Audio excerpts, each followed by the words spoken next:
Even before Woodson arrived on the sand, he had saved the lives of 4 drowning men.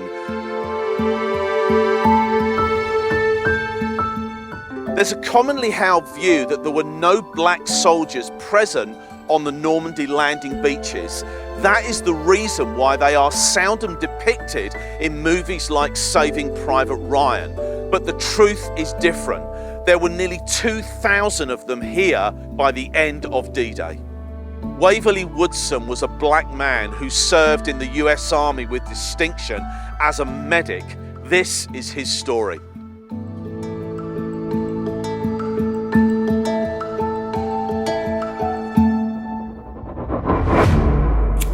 This is a very famous location in France, known to the Americans as bloody Omaha Beach. It's where so many of their brave boys fought a desperate struggle to gain a foothold into Hitler's fortress Europe on June the 6th, 1944, D-Day. When you analyse that amazing day of days, you start to understand that it is made up of literally thousands of personal stories of heroism. 21-year-old Woodson was an army medic who came ashore here on Omaha Beach under withering machine gun fire at around 9 a.m. on D-Day. He quickly got to work saving the lives of nearly 200 men and then set up an aid station quite close to here where he reset bones, cleaned up wounds and even amputated the leg of a man who was bleeding to death. A remarkable series of events given the fact that he himself had also been badly injured. The landing craft that he had arrived in had been literally blown apart, killing the man standing next to him.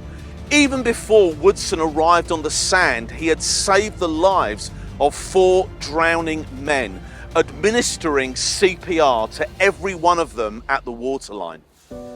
After 2 days on this battlefield, he collapsed due to blood loss, dehydration and complete exhaustion and was transferred to a hospital ship out at sea.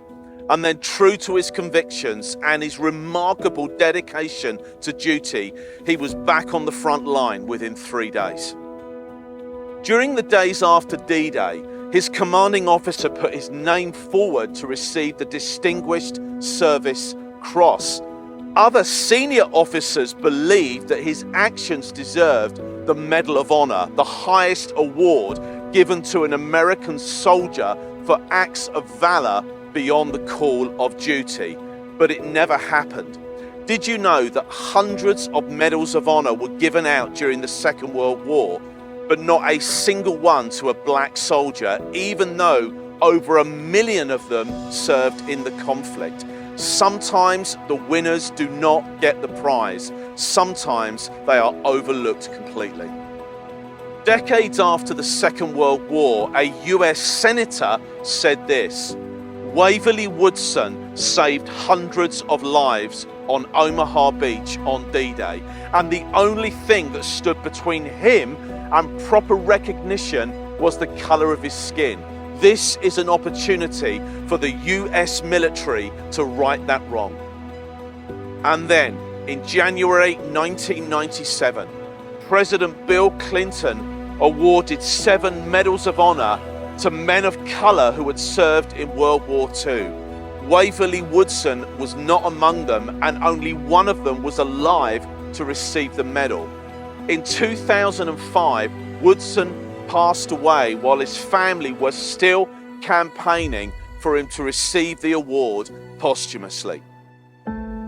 Someone once said that the only thing that history teaches us is that history teaches us nothing at all. The same hallmarks still blight our so-called developed society today as we continually and consistently fail to celebrate the beautiful diversity of the human race. If ever proof were needed that God is on the side of the forgotten, it can be found in the life of his Son. Jesus Christ was described in the Bible as a man of sorrows and familiar with suffering. People even said of him, "Can anything good come out of the town where he grew up?" Through his actions, reactions, and interactions, Jesus aggressively set out to level the playing field by validating the overlooked and elevating the victims of racial, gender, and other forms of prejudice and bigotry. In a world that had been segregated and carved up, Jesus tore down the barriers to reach people that are loved by God. He still does.